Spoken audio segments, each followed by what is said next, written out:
আবারও অস্থির পেঁয়াজের বাজার। চট্টগ্রামের খাতুনগঞ্জে দেশীয় পেঁয়াজে সয়লাভ, কয়েক হাত বদলে হু হু করে বাড়ছে দাম। চট্টগ্রাম থেকে বিস্তারিত জানিয়েছেন নয়ন পড়ুয়া জয়।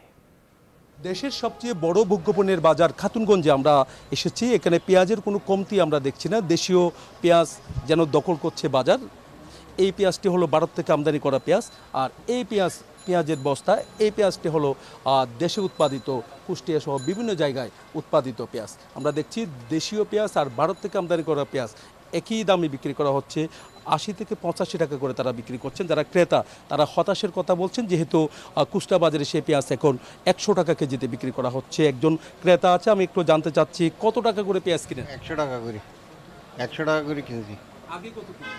আগে ৭০-৭৫ টাকা। এখন অনেক বেশি।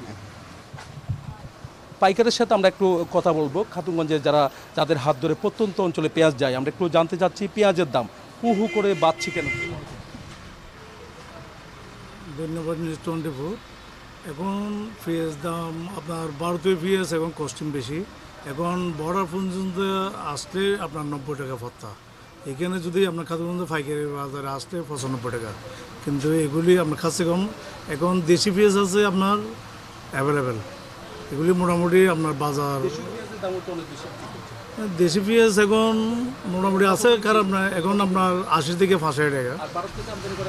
আর ভারত থেকে যেগুলো আমদানি করে এগুলো আপনার ৮২, ৮৫ এইভাবে। না, পেঁয়াজ সংকট নাই, আছে অ্যাভেলেবেল মাল আছে। দাম বেশি মানে ওইখানে কৃষকের দাম বাড়ে বিক্রি করতেছে, ওইখানে এখানে ফাত্তা হয় না। যারা সেকেন্ড পার্টে কিনে আনে এরা ৮৫-৯০ টাকা ফাত্তা হয়, ওই হিসাবে বিক্রি করতেছে।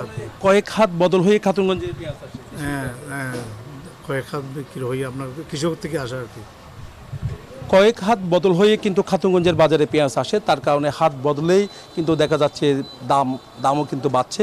এই কারণে খাতুনগঞ্জের যারা ব্যবসায়ী তারা বলছেন ওই জায়গা থেকে যদি পেঁয়াজ যদি কম দামে আসতো, তাহলে খাতুনগঞ্জের বাজারেও পেঁয়াজ কম দামে হতো, তাহলে প্রত্যন্ত অঞ্চলে পেঁয়াজের দামটা কিছুটা কমতো। যারা ভোক্তা অধিকার সংরক্ষণ অধিদপ্তরের সাথে আমরা কথা বলেছি, তারা বলছেন তাদের অভিযান অব্যাহত রাখবে।